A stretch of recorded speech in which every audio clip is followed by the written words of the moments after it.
ini dengan tema Waspada Kutil Kelamin, Kenali dan Cegah Sejak Dini. Dan tentunya di sini saya ingin memperkenalkan diri terlebih dahulu, yaitu saya Marsha yang akan memandu acara kita 1 jam ke depan. Dan webinar kali ini adalah webinar dari RKDays Clinic. Dan saya di sini tidak hanya sendiri karena tentunya saya bersama dengan narasumber kita yang sangat istimewa di pagi yang cerah ini, yaitu Dr. Ratna Komaladewi, spesialis kulit dan kelamin, magister kesehatan. Selamat pagi, Dr. Ratna. Halo, selamat pagi Mbak Marsha. Halo semuanya, Assalamualaikum. Salam sehat selalu. Waalaikumsalam warahmatullahi wabarakatuh. Sehat selalu ya, Dok ya? Iya, Alhamdulillah. Gimana Mbak Marsha? Sehat juga ya pastinya ya? Sehat luar biasa, Dok, tentunya walaupun kita masih ada di dalam keadaan pandemi COVID-19 saat ini ya, Dok. Betul. Tentunya semoga kita dalam keadaan sehat selalu ya, Dok, dokter maupun para hadirin hari ini ya, Dok. Iya, insya Allah semua kita diberikan kesehatan. Kita memang harus menjaga itu dan jangan lupa selalu protokol kesehatan itu selalu diingat. Betul, siap, Dok. Dan untuk informasi juga bahwa Dr. Ratna ini saat ini bekerja di RKDays Clinic sebagai owner. Di Jakarta Timur ya, Dok ya, berarti ya? Iya, betul. Di Ciracas tepatnya. Deket tuh, Dok, sama rumah saya Oh ya, ternyata. mampir-mampir ya. Siap, Dok. Dan juga merupakan dokter di RSAD Pusdikes Jakarta. Dulu ya, itu waktu itu riwayat hidup saya sebagai dokter umum di sana sebelum saya spesialis kulit. Dan juga konsulen spesialis kulit dan kelamin di Sanitarium Dharma Wangsa. Itu masih ya, Dok, sampai sekarang ya, Dok? Masih. Oke. Dan juga dokter juga dapat penghargaan dari RKDays Clinic sebagai Indonesia Best Beauty Clinic in Service Excellence of the Year 2019 oleh Indonesia Achievement Center, Hotel Mercure Serpong Alam Sutra, dan Indonesian Business Professional and Education Award 2020, the Best Inspiring Woman Leader in the Beauty Field of the Year, Hotel Meridian. Wah, sangat menginspirasi sekali, dokter, tentunya. Sebenarnya sih banyak juga sih sekarang ini saya dapat penghargaan, cuman COVID ya, jadi saya masih harus menjaga social distancing juga untuk tidak menghadiri acara-acara yang kumpul-kumpul seperti itu, Mbak Marsha. Siap, Dok. Wah, keren banget nih, Dok. Dan juga untuk pendidikan sendiri, dokter mengambil pendidikan program Magister Pasca Sarjana Universitas Hasanuddin Makassar. Lalu pendidikan program dokter spesialis di bagian kulit kelamin Fakultas Kedokteran Universitas Hasanuddin Makassar, dan juga Fakultas Kedokteran Universitas Trisakti Jakarta ya, Dok ya? Iya, betul, Mbak Marsha. Oke, dan sebelumnya saya juga ingin mengucapkan terima kasih kepada Dr. Ratna karena telah menyelenggarakan webinar kita hari ini, dan juga para hadirin di pagi hari ini yang telah mengikuti webinar kita demi mengedukasi dirinya tentang bahaya dari kutil kelamin dan virus-virus HPV. Dan sebelumnya nih, Dok, dokter juga berarti stay-nya di Jakarta ya, Dok ya? Betul, stay di Jakarta. Nah, di Jakarta itu kan kita masih panjang banget nih, Dok, kayaknya si COVID-19 ini ya, Dok, dan pasti masyarakat juga masih takut banget sama yang namanya si virus COVID ini ya, Dok. Iya, betul. Tapi ternyata para hadirin, kalau sebenarnya virus yang harus kita takutin itu bukan virus COVID aja, masih banyak banget virus-virus yang di luar sana itu harus kita takutin juga. Salah satunya nih yang nggak pernah muncul ke berita, yaitu virus-virus HPV. Ya, betul. Bahaya banget. Dan virus HPV ini juga menyebabkan salah satunya kutil kelamin yang pastinya sangat tidak nyaman jika kita terpapar dari virus ini. Ya, betul sekali, Tapi kira-kira bedanya apa sih dengan virus COVID atau virus-virus yang lainnya? Bedanya virus-virus HPV ini sudah ada vaksinasinya sejak lama. Kalau yang kita tahu, virus COVID-19 ini kan vaksinasinya baru ya, dan baru juga untuk disebarluaskan. Kalau si virus HPV ini memang vaksinasinya sudah ada sejak tahun 2006-2007 ya, Dok ya, kalau nggak salah. Ya, betul. Jadi memang human papilloma virus atau HPV ini memang virus yang memang harus diwaspadai juga. Namun memang penyebarannya tidak seperti langsung fenomena randomize seperti sekarang COVID ya, karena kita bisa terpapar melalui sirkulasi udara. Namun kalau ini kan melalui hubungan seksual seperti itu, Marsha. Betul-betul. Jadi kita tentunya harus waspada juga terhadap virus-virus lain selain virus COVID-19, yaitu salah Betul. satunya ya virus HPV ini ya dok. Nah bagusnya lagi selama 1 jam ke depan akan kita bahas tuntas tentang salah satu virus HPV ini yang menyebabkan penyakit, yaitu penyakit dari kutil kelamin ya dok ya, yang tentunya Ya. juga nggak kalah berbahaya dan kita harus lebih aware terhadap virus ini. Nanti setengah jam pertama akan dilakukan sesi presentasi dari Dr. Ratna Komala Dewi. Lalu setengah jam berikutnya akan dilakukan sesi diskusi tanya jawab. Jadi di sini audiens, para hadirin jika ada pertanyaan bisa langsung menuliskan pertanyaannya saja di kolom chat yang sudah disediakan di room ini. Bisa ada di bagian bawah, nanti tinggal diketik. Nanti Marsha dengan Dr. Ratna di sesi setelah presentasi akan melakukan diskusi tanya jawab, akan kita bacain satu-satu pertanyaannya ya dok ya. Betul, dan juga bagi yang memberikan 10 pertanyaan terbaik, saya kan menyelenggarakan kuis atau pertanyaan terbaik ya pada media sosial. Saya akan mendapatkan Hydra Lip Matte, itu pemulas bibir dari RKDS Klinik, dan untuk buktinya harus di screenshot lalu di share di Instastory dengan tag Ratna Komala Dewi, RKD Dermatologis, dan RKD Online. Seperti itu Mbak Marsha. Oke, nanti boleh bantu sama operator ditulisin lagi ya dok ya, biar nggak skip. Berarti nanti add Instagramnya ya dok ya. Baik, sudah saya sampaikan ke Mas Darar juga kemarin. Oke, nanti akan Marsha bantu untuk di broadcast lagi ya dok. Oke, ini seperti juga udah pada nggak sabar nih dok mendengarkan presentasi dari Dr. Ratna. Boleh langsung dimulai ya dok presentasinya? Boleh. Boleh. Terima kasih atas waktunya dan kesempatannya. Terima kasih dokter. Silakan dokter. Ya, selamat pagi semuanya. Assalamualaikum warahmatullahi wabarakatuh. Salam sejahtera bagi kita semua. Ya, pada kesempatan kali ini saya akan membahas mengenai kutil kelamin ini ya, yang terutama disebabkan oleh human papilloma virus. Nah, ini memang pada set pertama saya benar-benar concern ya, atau fokus di lindungi dirimu ya dan orang-orang yang kamu cintai dari kanker serviks dan dari HPV atau human papilloma virus lainnya. Yang kita ketahui bahwa banyak sekali virus-virus atau penyakit yang terjadi karena human papilloma virus seperti ini. Jadi memang kita harus waspada betul, karena nanti di kemudian hari, mungkin sekarang tuh kita belum kenal atau belum waspada apa sih yang namanya kutil kelamin atau apa yang namanya kanker serviks. Tapi nanti di kemudian hari kita pasti harus lebih waspada terhadap penyakit-penyakit tersebut. Slide.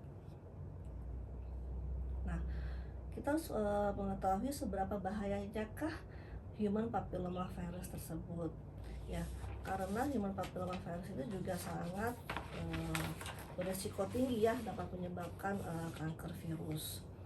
kanker dan menyebabkan high risk terhadap diri kita, diri masyarakat semuanya, dan juga ada juga yang menyebabkan tumor jinak atau non cancer low risk.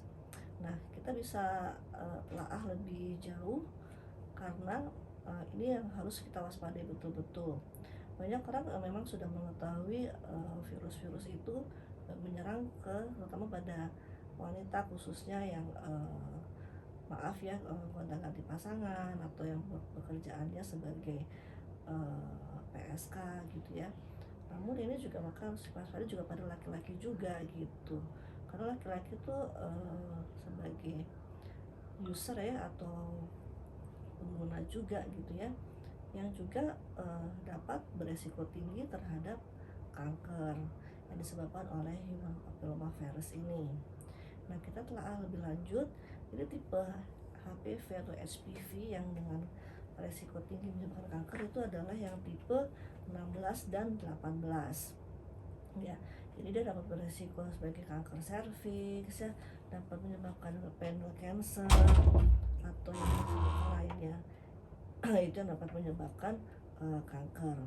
Nah, tipe yang kedua yaitu yang non cancer low risk atau yang berisiko rendah terhadap cancer, itu yang grup 6 dan 11, yang tipe human papillomavirus golongan 6 dan 11. Tapi bukan berarti kita tidak harus waspada ya terhadap golongan kanker tersebut, karena juga bisa beresiko menyebabkan kutil kelamin ya, bisa menyebabkan papilomatosis laring gitu, walaupun dia tidak menyebabkan kanker. Nah, jadi estimasi kejadian kutil kelamin Indonesia ini adalah 54% ya terjadi pada laki-laki dan 46% terjadi pada perempuan. Nah, ini kita bisa lihat di layar itu juga yang penyebabnya karena HPV yang dari resiko kanker high risk atau grup yang disebutkan oleh nomor 16 dan 18 adalah kanker orofaringal atau saluran nafas atas ya, dan bisa disebabkan juga kanker penis atau penile cancer, terus bisa juga anal cancer atau kanker anus, kanker pada vagina, dan yang paling berisiko tinggi pada wanita adalah penyebab kematian adalah kanker serviks. Slide. Nah, ini 8 dari 10 perempuan dan pria akan terinfeksi HPV atau human papillomavirus. Nah, ini tanpa disadari ya, karena memang belum ada yang awam, belum ada proteksinya terhadap HPV ini. Oleh sebab itu nanti kita akan membahas adanya vaksinasi untuk human papillomavirus ini. Slide. Nah, ini yang tadi saya bilang atau sudah saya sampaikan mengenai yang non cancer low risk ini dapat menyebabkan kutil kelamin. Jadi human papillomavirus yang tipe rendah tapi merupakan kutil atau genital warts ini akan mengakibatkan 3.600 kasus baru kutil kelamin setiap jam di seluruh dunia. Nah, ini yang berisiko tinggi sekali ya, karena dia kan pertama kalau misalnya ditularkan dengan yang suka gonta-ganti pasangan, itu kan makin lama makin menyebar, dan itu kadang-kadang suka tidak diwaspadai. Nah, saya juga kemarin mendapat pasien ini adalah seorang PSK yang terkena kondiloma acuminata ini, dan tapi saya tidak bisa mengerjakan karena pasien tersebut kena COVID-19. Nah, itu risiko tinggi. Nah, makanya saya juga harus tekankan pada semuanya bahwa memang faktor di rumah aja itu sangat membantu sekali juga mengurangi risiko penularan. Nah, memang harus disembuhkan dulu ya penyakit COVID-nya gitu.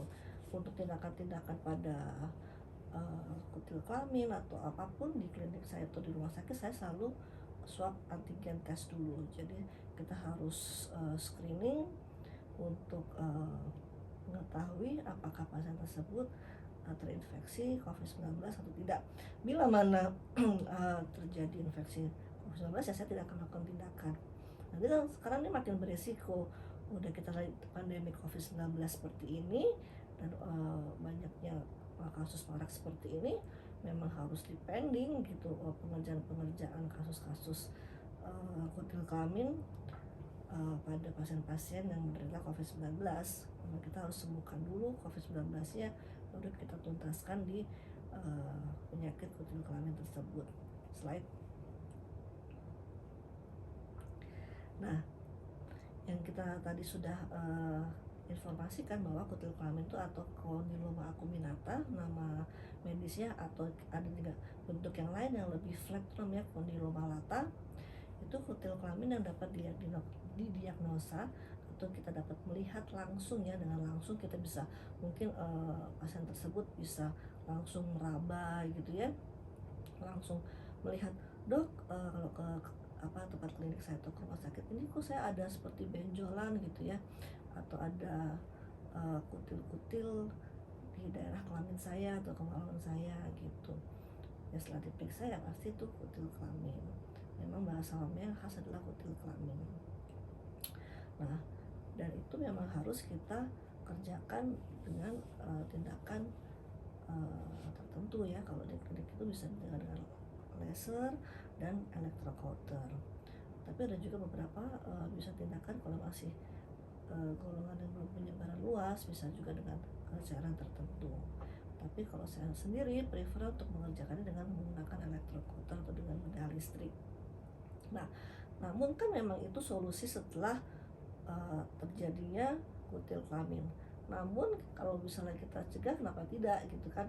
Kita harus bisa, mewaspadai supaya tidak terjadi lagi, atau bagi, semuanya ya dari mulai sejak dini kita bisa preventif atau kita cegah dengan vaksinasi HPV ini supaya tidak terjadi kutil kelamin tersebut sejak dini. Nah, makanya kita harus selalu, eee, warning atau selalu kita himbau ya kepada masyarakat pentingnya vaksinasi HPV atau human papilloma virus ini. Slide. Nah, ini yang saya sebut dengan vaksinasi, HPV ya. Ini caranya melawan infeksi, human papilloma virus ini.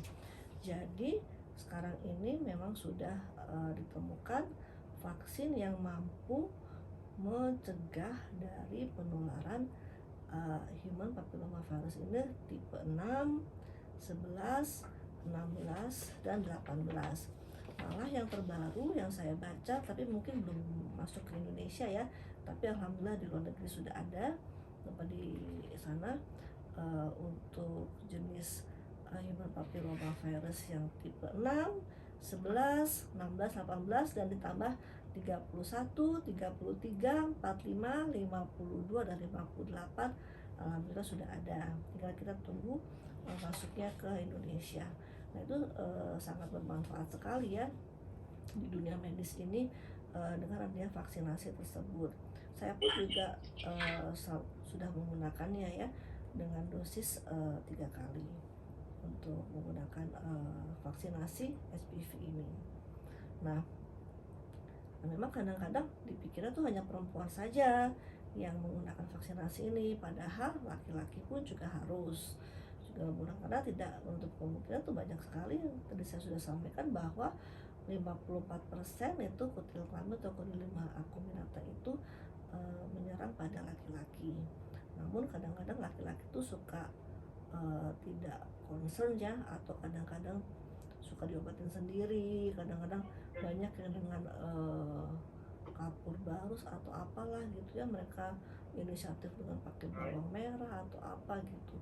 Sehingga yang lebih concern itu adalah perempuan yang lebih sering, merasakan ada suatu keanehan pada organ kewanitaannya seperti itu. Nah, dengan vaksinasi ini baik laki-laki atau perempuan sudah bisa dimulai sejak usia 9 tahun. Jadi semakin dini, diberikan tuh semakin baik karena belum terjadinya, proses, reproduksi atau hubungan seksual, seperti itu. Nah, jadi kita memang harus sering mengingatkan ya bahwa pada usia, sedini mungkin itu lebih bagus diberikan dengan vaksinasi human papilloma virus ini, karena lebih baik mencegah daripada mengobati. Kadang juga sudah, terlanjur ya, sudah terjadinya kondiloma gitu ya, sudah terjadinya genital warts lainnya, baru mereka vaksinasi ya. Tapi enggak apa-apa, maksudnya itu, bisa juga, secara penelitian juga ada manfaatnya juga. Namun semakin dini, pemberian vaksinasi human papilloma virus itu semakin baik. Slide. Nah, ini yang selalu kita kampanyekan ya, bahwa cegah infeksi, HPV sejak sekarang. Makanya kita kasih gambar itu bahwa ibu membawa anak perempuan dan anak laki-lakinya yang mungkin usianya 9 atau 10 tahun itu sudah bisa kita vaksinasi dengan, vaksinasi human papilloma virus sekarang ini. Jadi makanya memang mengobati kan jauh lebih mahal ya, karena nanti biayanya untuk elektrokotor atau laser itu lebih mahal ketimbang kita mencegah dengan menggunakan vaksinasi yang sudah kita tetapkan dosisnya. Jadi alangkah baiknya memang kita harus dari sejak remaja, mungkin ya kalau misalnya karena anak-anak suka pada takut suntik, ya mungkin SMP lah ya udah mulai kita harus uh, wajibkan untuk vaksinasi ini. Memang di sekolah anak saya pun juga memang sekolah swasta ya, saya kurang tahu kalau di sekolah negeri. Memang sejak SD anak-anak saya sudah diberikan vaksinasi ini sebanyak 2 dosis seperti itu. Jadi memang suatu kewajiban, tapi tidak lupa juga dengan persetujuan orang tua. Karena saya medis dan dokter spesialis kulit, jadi saya support banget ketika sekolah memberikan vaksinasi ini terhadap anak-anak saya ketika sekolah dasar seperti itu. Slide.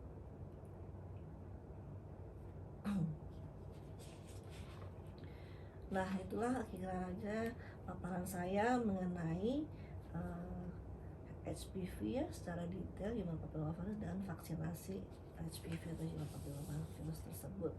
Mungkin ada yang mau bertanya, silakan bisa bertanya langsung. Oke, cegah virus HPV dengan vaksinasi jangan tunggu nanti ya dok, tentunya karena berarti jauh lebih sulit daripada mencegah ternyata ya dok.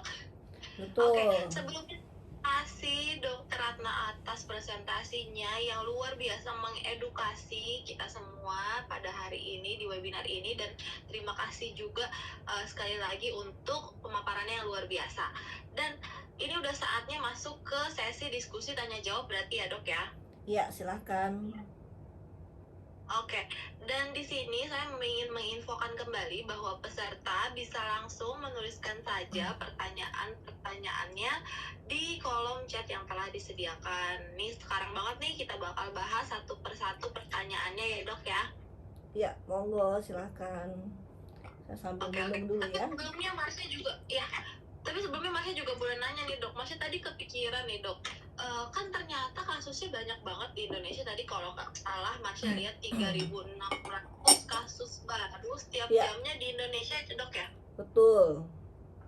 Itu berarti kutil kelamin. Nah kutil kelamin itu kira-kira emangnya lebih banyak di wanita apa di pria sih dok sebenarnya dok? Ya tadi presentasinya itu memang sebenarnya lebih banyak di pria ya, 54% gitu pada laki-laki. Nah pada perempuan itu yang saya sampaikan tadi itu 46% pada perempuan.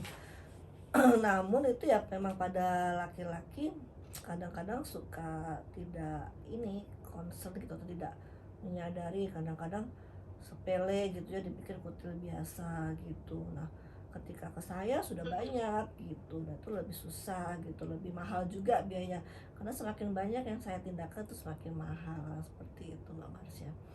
Dan yang seperti itu juga kadang-kadang kan banyak juga orang-orang yang tidak mampu ya, jadi maaf karena pola hidup yang tidak hygiene gitu ya, hygiene dan tidak baik gitu, sanitasi tidak baik, dan kadang-kadang juga mohon maaf berhubungan dengan PSK, maaf yang tidak juga sanitasi kurang baik, hygiene juga kurang bagus gitu ya. Kadang-kadang saya juga suka kepo ya, suka bertanya, berapa sih Pak kalau boleh tahu ini membayar seperti itu, kayak gitu kan. Kadang-kadang membayar tuh nggak seberapa gitu ya, tapi kan pengobatannya yang sekian kali lipat gitu dari kesalahan tersebut gitu. Seperti itulah kadang-kadang, apalagi di situasi pandemi COVID ini malah justru makin banyak ya, mungkin karena mereka mungkin ada suasana jenuh atau bagaimana, saya juga tidak memahami juga, karena kan harusnya kan kita gembar-gemborkan gitu ya, gongkan tuh, kampanyekan social distancing ya, harus di rumah aja, itu kok malah maaf ya karena ada kutip tuh jajan seperti itu kan. Jadi kasusnya tuh nggak berbeda dengan sebelum pandemik sama sesudah pandemik, malah bahkan tuh kayak lebih meningkat seperti itu. Malah tambah parah ya dok ternyata si kasus kutil kelamin ini selama pandemi. Dan tentunya berarti rasanya juga sebenarnya nggak nyaman ya dok ya, kalau misalnya ada si kutil kelamin tuh kayak gatel atau gimana sih dok? kadang-kadang dia timbulnya asimptomatis ya, atau tidak bergejala gitu. Sehingga memang tampaknya tuh mereka langsung ketika timbul, sudah timbul banyak itu baru mengganggu. Tapi ketika baru timbul sedikit dia memang tidak bergejala sih. Kalau saya lihat ya kadang-kadang mereka juga merasa tidak ada gejala yang signifikan gitu di Oh, situ. Gitu ya, paling ya mereka baru berasa ketika mereka maaf ya cebok gitu ya, pada wanita tuh baru kok merasa ada kutil gitu, ada benjolan-benjolan, atau pada laki-laki juga timbul gitu pada saat itu. Jadi memang penimbulan atau keluarnya si kondiloma atau kutil kelamin itu yang udah mengganggu gitu. Nah apalagi makin banyak kan, jadi sangat mengganggu seperti itu. oke oke. Kan memang ya dok, berarti dia benar-benar dari awalnya tuh nggak ada gejala sama sekali dok. Tapi kalau misalnya dibiarkan itu biasanya efek jangka panjangnya apakah ada dok? Oh iya, apalagi kan kalau misalnya pada ibu-ibu atau maaf yang atau masih, kan sekarang juga banyak ya remaja-remaja gitu ya, yang kemarin banyak saya dapati itu udah terjadi kutil kelamin padahal kan dia belum proses hamil ya, belum proses melahirkan gitu. Hmm. Apalagi yang terjadi pada ibu-ibu saat hamil atau akan melahirkan itu kan akan bahaya, mengganggu janinnya gitu dan mengganggu reproduksinya gitu. Ketika mereka sudah ketahuan udah sampai dalam-dalam, maaf, di dalam vaginanya itu yang sudah membahayakan, karena kan selain itu juga kita harus pengerjaannya juga harus lebih detail sampai masuk-masuk ke daerah organ intimnya lebih jauh lagi gitu. Dan kita juga kadang-kadang harus tindakannya ya di OK, kita harus lebih detail, kita harus buka gitu dan bekerja sama dengan dokter anestesi seperti itu untuk menghilangkan si kutil kelamin yang sudah sampai organ kemaluan sudah lebih dalam lagi seperti itu. Hmm, berarti emang berbahaya juga ya dok si kutil kelamin ini. Nah dok, ini udah ada pertanyaan juga nih dok dari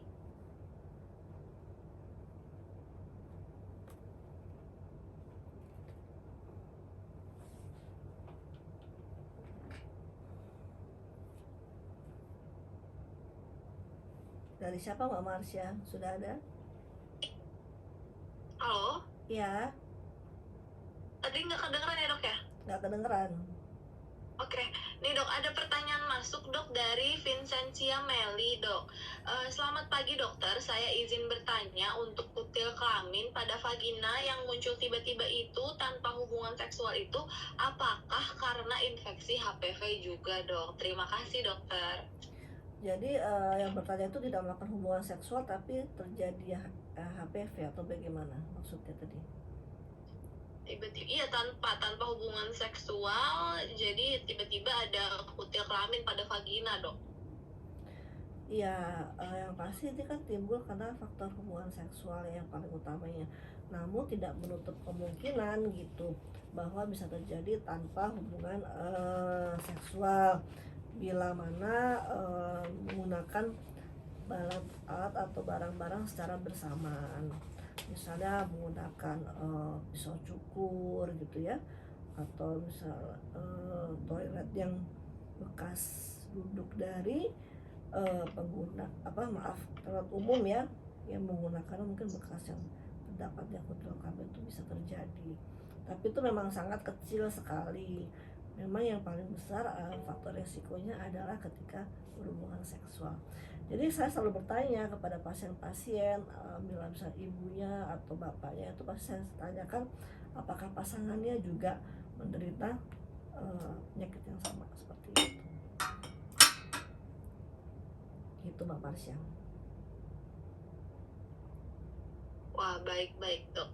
Jadi memang dia penularannya juga, oh ya dok, berarti penularannya itu berarti bisa tanpa jalur seksual ya dok ya? Ya, bisa dengan rute non seksual, namun itu memang sangat kecil sekali kemungkinannya. Tapi bisa terjadi ketika menggunakan alat-alat yang bersama seperti itu Mbak Marsha. Seperti handuk gitu ya dok ya?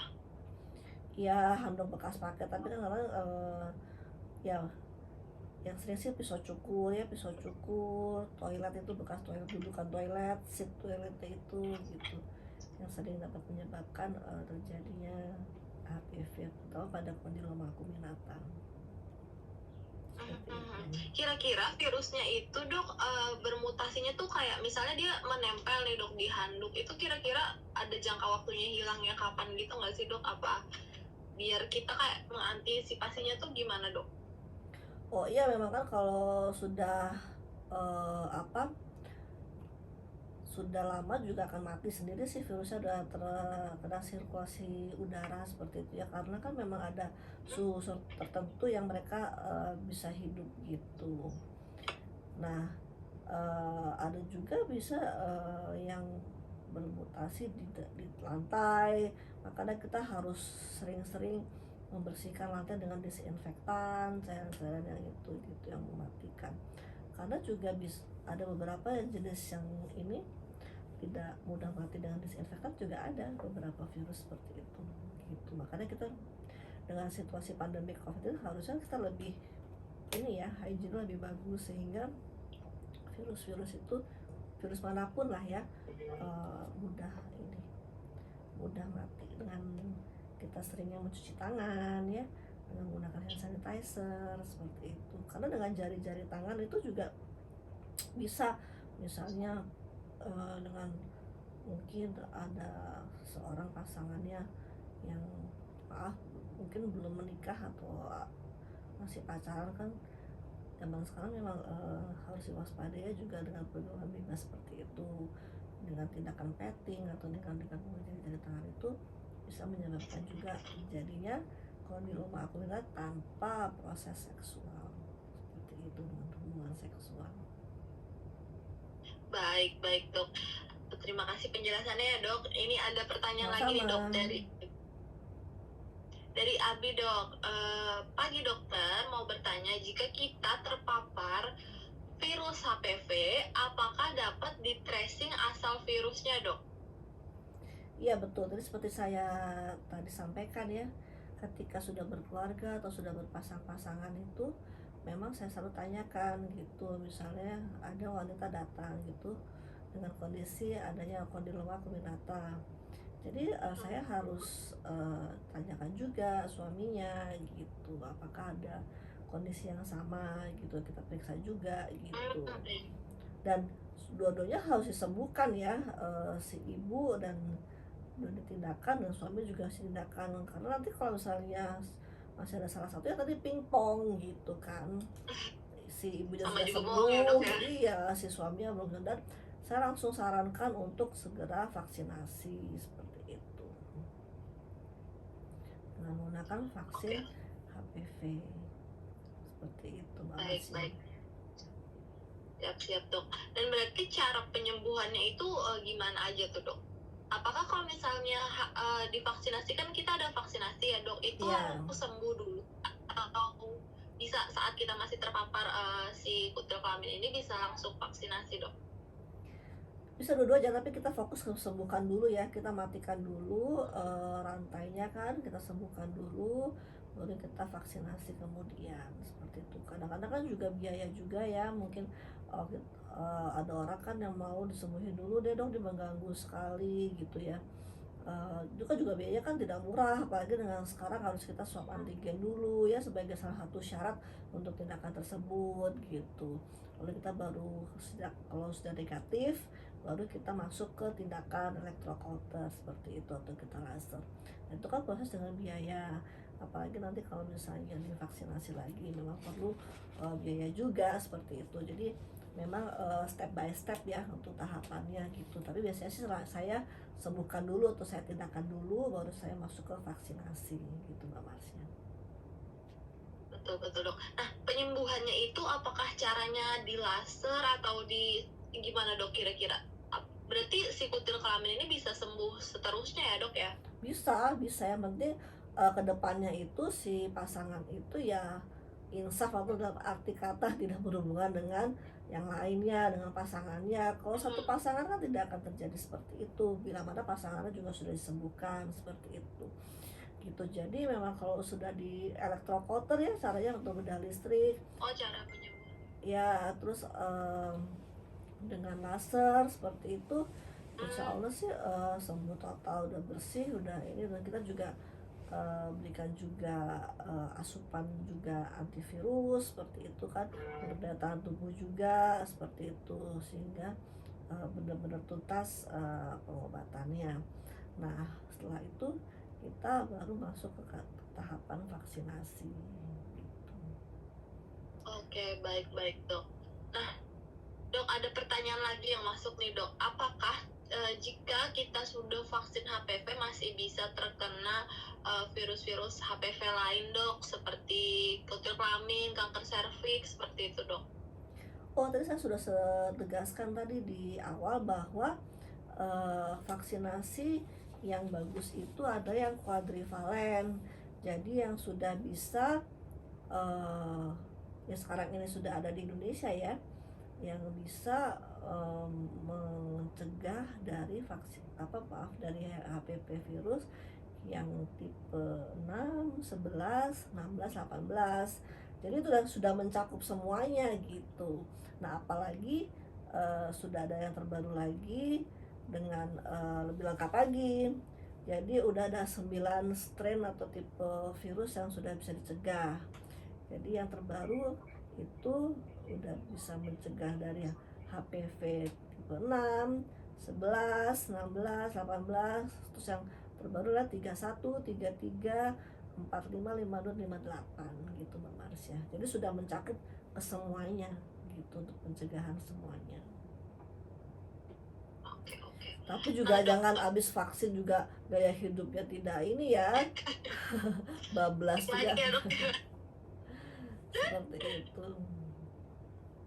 Bener-bener dok. Nah dok, kira-kira dok, seperti ini dok, hubungan seksual sesama jenis dok, itu kira-kira bisa menularkan juga nggak sih dok si virus HPV ini menjadi kutil kelamin dok? Oh bisa, sangat bisa. Sangat bisa. Banyak juga pasien-pasien saya, maaf ya, yang gay gitu ya, yang hubungannya laki-laki sama laki-laki itu ya, kan dia kan seringnya maaf ya sodomi ya, dengan anal gitu Mhm. ya. Prosesnya anal tuh bisa menyebabkan kutil kelamin pada anusnya seperti itu, dan juga akan beresiko nanti menjadi kedepannya menjadi kanker anus atau anal cancer. Nah, sekarang banyak sekali yang terjadi pola hidup seperti ini gitu pada laki-laki. Jadi terjadinya kutil kelamin pada anusnya, dan yang pasangannya pada penisnya seperti itu. Karena proses sodomi tadi. Bahkan ada juga yang menjadi masuk ke lebih parah lagi, yaitu HIV ya, HIV AIDS atau Hmm, penyakit yang lebih mematikan gitu. Kemarin ada cerita bahwa ada anak remaja gitu ya, padahal dia berprestasi gitu.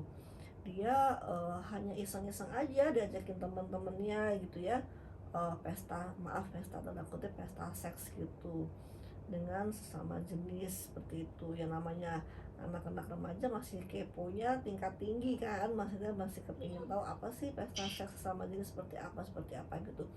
Padahal dia baru melakukan hari itu sekali itu juga, tapi mungkin pasangannya pada saat itu sudah menderita HIV/AIDS, jadi tertular tuh HIV/AIDS.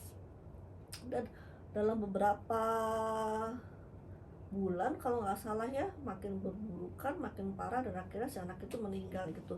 Kan sangat ironis ya, masalah hanya sepele kepingin tahu kayak apa tuh hidup dengan sama mm-mm. jenis gitu ya, pesta seks seperti apa, tapi ya sudah kehilangan nyawa seperti itu dengan hal yang sia-sia seperti itu.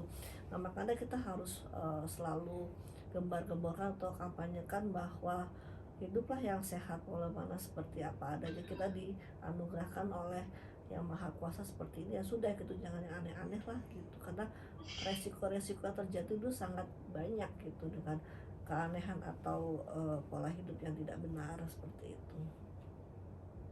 Bener ya dok, karena gaya hidup dan pola hidup itu menentukan kesehatan kita tentunya ya dok, apalagi Iya, betul untuk jangka sekali. pendeknya juga bisa tiba-tiba ternyata kena penyakit yang kita nggak tahu. Itu kalau udah kena kita bisa apa ya dok?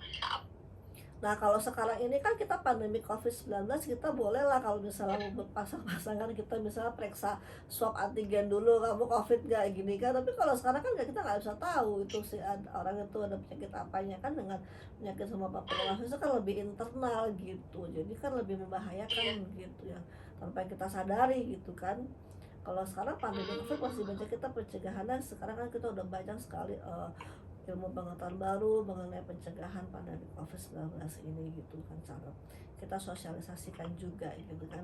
Kita bisa untuk kemana-mana kita swab antigen, saya juga bolak-balik swab PCR gitu ya, karena kan saya juga lebih sering kontak gitu ke pasien-pasien secara Iya. jarak dekat gitu. Jadi kita selalu mewaspadai dengan adanya pemeriksaan-pemeriksaan seperti swab antigen, swab PCR itu yang sangat signifikan hasilnya seperti itu. Nah, sekarang itu kita bisa cegah dengan itu kan. Nah, sekarang SPV virus ini juga sekarang pencegahannya yang terbaik adalah dengan vaksinasi seperti itu. Kalau sekarang kan Betul betul. COVID-19 ini kan juga memang kita sudah ada vaksinasinya gitu kan. Tapi memang kita memang harus juga mempunyai daya tahan tubuh juga yang ekstra ya. Karena pencegahannya vaksinasi COVID-19 ini itu berbeda dengan SPV. Kalau SPV itu bisa langsung direct ya, langsung proteksi. Tapi kalau COVID-19 ini kan dengan vaksinasi ini itu baru mulai aktif itu 14 hari kemudian setelah kita divaksinasi. Jadi sebelum 14 hari itu masih bisa tertular lagi. Masih ada penularan tuh bisa memungkinkan pada COVID-19 ini, karena banyak juga teman-teman sejawat saya gitu ya, orang-orang terdekat saya juga yang sudah divaksinasi pun juga terkena COVID-19 seperti itu. Betul betul ya dok, karena memang seperti virus-virus HPV ini juga nggak banyak di media berita ya dok, pasti yang banyak di media itu mengenai COVID-19 lagi-lagi, dan dari dulu pun kasusnya si HPV ini udah banyak sebenarnya, cuma emang nggak diangkat ke media-media ya dok, padahal berbahaya banget, sampai sehari 3.600 kasus baru itu banyak banget ya dok. Iya, banyak banget, dan kadang-kadang tuh kita juga tidak sadari ya gejala-gejala itu yang mereka kadang-kadang suka anggap sepele. Ada banyak juga pasien-pasien saya yang udah banyak dulu yang udah mengganggu sekali gitu ketika pipis. Kadang-kadang sudah udah rapet-rapet dia, sehingga maaf ya lubang vagina udah tertutup dengan si kondiloma itu. Baru deh mereka datang ke klinik saya gitu, karena sudah saking mengganggunya. Ketika belum mengganggu sih mereka santai, mungkin kutil biasa nih gitu, nah sembuh sendiri seperti itu. Banyak yang ketidaktahuan masyarakat karena penyakit tersebut jarang kita announce, atau mungkin mereka juga jarang mendapat informasi sehingga mereka anggap sepele seperti itu. Benar-benar benar. Nih dok, ada pertanyaan lagi dari Fani. Halo dok, saya mau bertanya apakah ada cara untuk mendeteksi virus HPV pada laki-laki dok? Terima kasih. Oh iya, pada laki-laki mah kurang lebih sama ya, ada timbulnya kutil kelamin pada penisnya, tadi saya juga ceritakan pada anusnya, pada perilaku yang suka berhubungan sesama jenis gitu. Dan juga ada juga sekarang ini juga banyak juga, maaf ya, yang di mulut juga ada. Kalau misalnya kondiloma akuminatum juga pada mulutnya gitu, maaf, yang suka mungkin oral seks ya, atau berhubungan lewat mulut itu juga ada seperti itu. Kita harus waspadai juga, oh kalau misalnya di mulut berarti dia pola hidupnya, pola hubungan seksualnya seperti apa gitu. Jadi tidak melulu pada organ intim ya, atau organ kelamin, jadi pada mulut pun juga bisa terjadi seperti itu Mbak Marsi. Betul-betul.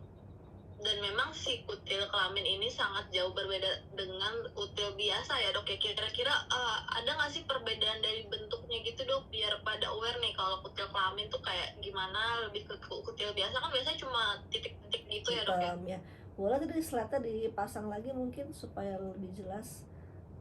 Tadi ada gambar yang sudah saya jelaskan, itu masuknya di kondiloma acuminata itu pada slide. Nah itu ya, itu tuh kan sangat khas, dia berbentuk seperti jengger ayam ya, seperti kalau orang bilang seperti jengger gitu. Seperti itu khasnya tuh pada kutil kelamin, bentuknya seperti itu, jadi panjang-panjang berjonjot gitu ya. Ada juga orang bilang seperti kembang kol, ada yang seperti jengger gitu. Dia sangat khas sekali sih gitu Mhm. bentuknya. Dan beda seperti kutil biasa ya. Kalau kutil biasa itu kan kalau pada misalnya di wajah gitu, kutilnya kan bintik-bintik hitam atau coklat gitu ya. Kalau itu kan khas banget tuh mbak ya, sangat khas. Seperti ya bentuknya ada juga yang flat, yang bentuknya plak-plak itu juga ada, yang bentuknya seperti itu yang sangat sering kita mudah kenali seperti itu. Dan mungkin yang mengikuti Hmm. juga bisa langsung mengenali itu bahwa itu adalah kutil kelamin yang disebabkan oleh human papilloma virus. Betul betul. Dan berarti makanya disebut jengger ayam karena bentuknya juga karena jengger ayam ya dok ya. Iya. Bentuknya Jelas berbeda khas. banget sama kutil yang biasa berarti ya dok. Nah Iya. kalau kutil biasa itu disembuhkannya itu bisa sembuh sendiri ya dok, beda sama kutil kelamin ya dok. Oh sama juga kalau misalnya pada kutil yang di wajah ya, misalnya kutil-kutil itu kan juga mengganggu tuh, kadang-kadang mengganggu penampilan juga kan, makin banyak juga tuh Mhm. karena faktor tereksposnya wajah kita dengan sinar matahari, sering juga karena Hmm. faktor genetik ya, atau Mhm. aging skin gitu yang mempercepat penimbulan kutil pada wajah. Dan itu juga kadang-kadang kalau misalnya dia ini makin banyak juga di leher gitu ya, kalau udah mengganggu tuh gatel, tuh suka bertangkai-tangkai gitu, jadi bertangkai-tangkai itu udah sampai dia mempunyai tangkai pemanjang gitu. Nah itu juga sama, tindakannya juga sering kita tindakan elektrokotor atau kita laser seperti itu. Dan prosedurnya sama kalau di pandemi COVID-19, semua tindakan sebelumnya saya swab antigen dulu sebelum tindakan, baik kutil kelamin yang pada mulut, pada organ-organ kelamin, atau pada kutil yang namanya keratosis seboroid ya, kalau kutil yang pada wajah itu, atau dan skin tag gitu ya namanya, itu tetap kita tindakannya elektrokotor dengan prosedur protokol kesehatan dengan swab antigen sebelumnya gitu Mbak Marsya. Baik baik dok. Wah terima kasih sekali nih dok penjelasannya. Jadi dok, kira-kira dok kalau misalnya kita nih kan penting banget vaksinasi ini ya dok ya, tapi dok banyak banget masyarakat di luar sana juga yang untuk melakukan vaksinasi ke fasilitas kesehatan ataupun ke rumah sakit. Nah kira-kira gimana nih dok untuk yang pengen menunda-nunda vaksin? Apakah lebih baik vaksin sekarang atau nanti aja dok? Karena ke rumah sakit kan serem banget tuh dok. Oh iya, nggak selalu juga di rumah sakit ya, kayak di klinik-klinik saya pun juga menyediakan gitu untuk vaksinasi tersebut, karena sifatnya jatuh karena sifatnya ini simple sekali gitu. Dan kita pasti akan ingatkan untuk jadwalnya seperti itu. Jadi kan kalau yang untuk dewasa kita jadwalkan di 0, 2, dan 6 bulan gitu. Jadi selalu kita kasih kartu untuk vaksinasi tersebut supaya jangan lupa gitu, karena kan agak memanjang gitu kan yang ketiganya gitu. Kadang-kadang pasien suka lupa kalau kita ingatkan gitu. Itu sih lebih detailnya kalau kita di klinik yang lebih enak gitu, ketimbang mungkin kalau di rumah sakit kan mungkin kalau untuk mengingatkan memang kadang terlalu hektik ya, trafiknya seperti itu, jadi tidak ada yang mengingatkan untuk jadwal selanjutnya. Kalau kami terutama di klinik saya ya, di klinik itu memang kita terapkan untuk menggunakan kartu, jadi kita kasih pasien juga supaya pasien juga bisa melihatnya dan langsung bisa mungkin tulis di kalender sendiri gitu ya. Dan tindakan untuk kita sendiri juga kita pasti akan agendakan, dan kita juga ada sistem yang selalu mengingatkan pasien untuk kunjungan selanjutnya gitu Mbak Marsya. Dan berarti kalau misalnya kita datang ke fasilitas kesehatan seperti klinik ya, klinik dokter itu berarti aman ya dok ya, ada protokol kesehatan yang udah disediakan tentunya. Pastinya kita selalu rutin disinfeksi klinik itu, pasti kita rutin gitu, setiap hari Minggu kita infeksi seluruh ruangan, dan kita juga punya alat untuk disinfeksi sendiri di klinik itu yang otomatis ya kita berikan di lobby atau di ruang tempat menunggu. Di tempat-tempat ruangan-ruangan saya juga ada khusus HEPA filter untuk tindakan-tindakan untuk pasien-pasien itu kita sudah sediakan itu untuk penyaringan udara untuk yang aman bagi sirkulasi semuanya gitu Mbak Marsha. Betul betul dok. Nah dok, untuk dosisnya vaksinasi sendiri dok, kan tadi dokter sebutkan 26 ya dok ya? Ya, 0 misal hari ini sekarang misal tanggal 28 Maret ya. Berarti kan ke 2 bulannya tuh April, Mei, 28 Mei gitu. Nanti masuknya ke 6 bulan. Seperti itu. Hmm. Nah Ditambah kalau misalnya lagi. ada kayak kita terlambat atau lupa gitu gimana dok, antar dosisnya? Misalkan harusnya jadwalnya 2 bulan terus kita kayak udah lewat dari 2 bulan nih gitu, kira-kira gimana tuh dok?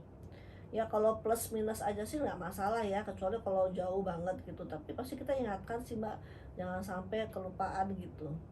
Itu kita warning gitu. Nah kalau anak-anak remaja ya yang 9 sampai 13 tahun itu memang beda, jadi mereka pakai 2 dosis 0 sampai 6 bulan. Tapi kalau misalnya yang sudah dewasa ya, usia udah reproduksinya aktif gitu, di atas usia yang tadi saya sebutkan, dan usia remaja itu harus pakai yang 3 kali penyuntikan. Dan makanya biasanya tuh kita langsung berikan paket gitu, mereka langsung membayarnya pada saat di awal, jadi kan mereka sudah mengeluarkan uang kan, mereka harus ingat gitu seperti itu. Jadi kita nggak pakai satuan, itu langsung bayar paket seperti itu Mbak. Baik baik dok. Nah dok, ini kan dosisnya tuh cuma untuk anak-anak berarti 2 dosis, untuk dewasanya dapat 3 dosis dok. Apakah nih dok nanti untuk 10 sampai 20 tahun ke depan atau gimana itu perlu ada pengulangan nggak sih dok biar kita tetap terpapar dari virus-virusnya dok? Oh, pengulangan ya setelah itu nggak perlu, itu udah satu paket udah ini gitu, nggak perlu. Jadi cukup yang tadi saya sebutkan aja dosisnya tuh udah paketannya udah segitu, nggak perlu tambah-tambah lagi. Udah untuk seumur hidup berarti ya dok ya? Ya betul. Wah berarti memang kita vaksinasi dari usia kecil aja itu cukup 2 dosis dari usia 9 tahun itu udah benar-benar kita bisa menjaga dari virus-virus HPV sampai seumur hidup ya dok. Dan ini juga bukan virus HPV satu tipe aja, tadi ada banyak tipenya ya dok ya yang menjaga Ya dari. betul gitu. Nah itu yang makanya kita sekarang ini sedang sedang menunggu-nunggu gitu ya untuk yang lebih lengkap lagi dari vaksinasi SPV ini gitu. Betul betul dok. Wah menarik banget ya, makanya kita jangan lupa untuk melakukan vaksinasi nih semuanya nih dari usia anak-anak. Bahkan berarti kalau misalnya kita dari usia 9 tahun divaksinasi lebih hemat juga ya dok, karena cuma 2 dosis ternyata. Iya, jadi memang kalau pada anak-anak SD seperti itu memang karena dari usianya ya, sehingga ini apa namanya lebih lebih pendek ininya. Semakin dini tuh semakin baik gitu untuk penundaan atau bukan penundaan ya, pencegahan dari SPV ini seperti itu. Baik-baik, Gitu wah Mbak menarik Marsha. banget nih. Yuk segera kita lakukan vaksinasi demi Dan melindungi diri dan keluarga tercinta kita dari bahaya-bahaya virus HPV. Karena HPV ini bisa menyebabkan kanker serviks juga kalau nggak salah ya dok, yang paling berbahayanya. ya betul, yang dewasa ini itu kanker serviks, terus anal cancer, dan juga bisa orofaring cancer ya, dan banyak kanker-kanker lainnya yang tadi saya sudah sebutkan di PowerPoint tadi yang disebabkan oleh SPV itu dari virus yang 16 dan 18 itu. Jadi bisa oropharyngeal cancer, penile cancer ya, genital cancer dari yang 16 6 dan 11, yang anal cancer itu dari 16 dan 18 gitu ya, vulva atau vaginal cancer. Nah, yang mematikan adalah kanker serviks itu harusnya. Tapi tetap harus Bener-bener waspadai bersama tuh, apalagi yang laki-laki ya, itu juga hati-hati dengan anal cancer itu gitu, karena juga bisa mematikan juga gitu. Benar-benar wah berarti memang virus HPV ini berbahaya banget ya, udah ada yang namanya kutil kelamin itu udah mengganggu banget sampai ternyata menyebabkan kanker juga baik pada wanita dan juga pada laki-laki. Nah ini juga ternyata waktunya udah habis nih dok, nggak berasa kita ngomong udah mau 1 jam padahal pertanyaan juga masih masuk nih dok. Nah mungkin dokter ingin memberikan closing statementnya nih dok untuk kita semua biar lebih aware lagi terhadap virus-virus HPV terutama kutil kelamin nih dok. Ya, jadi bagi semua pendengar atau pemirsa yang sedang menyaksikan saya ini, bahwa kutil kelamin ini atau human papillomavirus ini ya, terutama itu adalah sebuah penyakit yang membahayakan, dan itu juga jangan dianggap sepele karena itu dapat tersebar luas, karena juga dengan proses penularannya yang bisa tanpa proses seksual ya. Nah, walaupun juga yang paling utamanya adalah karena faktor seksual.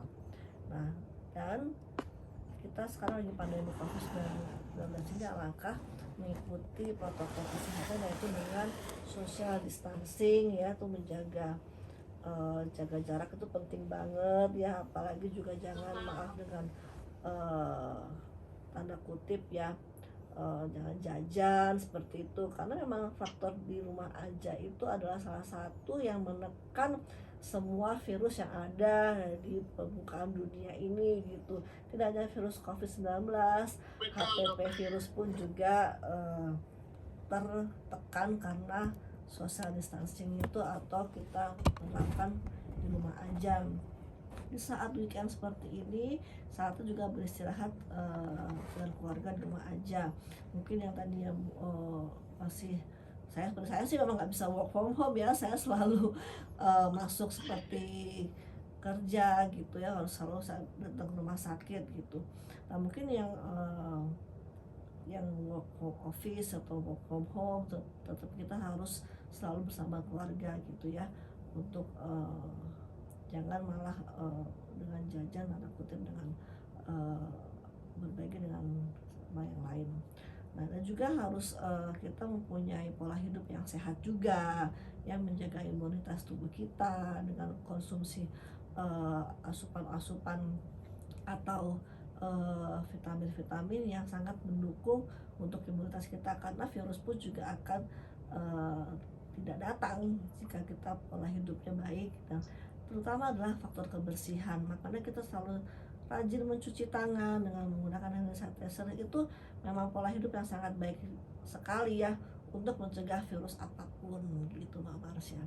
Jadi kita memang harus tekankan adalah pola kebersihan yang baik, dan juga nah sekarang ini kita harus jangan melulu ke vaksin COVID-19, tapi tidak lupa dengan vaksinasi dengan mencegah human papillomavirus ini yang perlu kita sampaikan, dan kita perlu sosialisasikan lebih heboh lagi atau lebih gembar-gembor lagi kita kampanyekan dengan vaksinasi HPV seperti ini gitu Mbak Marsya. Benar, siap dok, dan terima kasih sekali lagi untuk Dokter Ratna Komala yang telah memberikan presentasi yang luar biasa sekali, dan juga sesi diskusi tanya jawabnya yang sangat mengedukasi kita semua nih dok. Dan terima kasih juga kepada RKD Klinik yang telah menyelenggarakan webinar kita mengenai kutil kelamin ini, dan sangat bermanfaat sekali. Semoga bisa ketemu lagi di webinar berikutnya ya dok. Dan sebelum menutup, Masya juga ingin mengingatkan kembali bahwa infeksi HPV itu dapat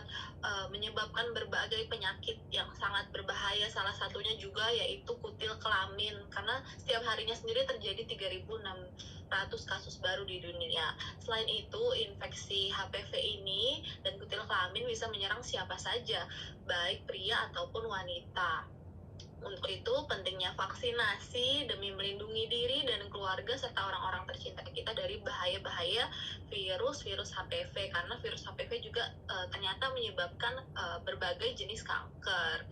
Dan sekali lagi saya mengucapkan terima kasih kepada Dokter Ratna dan Klinik RKD, Dan terima kasih juga kepada para hadirin yang telah mengikuti webinar hari ini. Semoga bermanfaat untuk kita semua dan semoga kita semua dalam keadaan sehat selalu, stay healthy dan stay safe semuanya. Saya Marsha dan Dr. Ratna undur diri dan mohon maaf apabila terdapat salah-salah kata.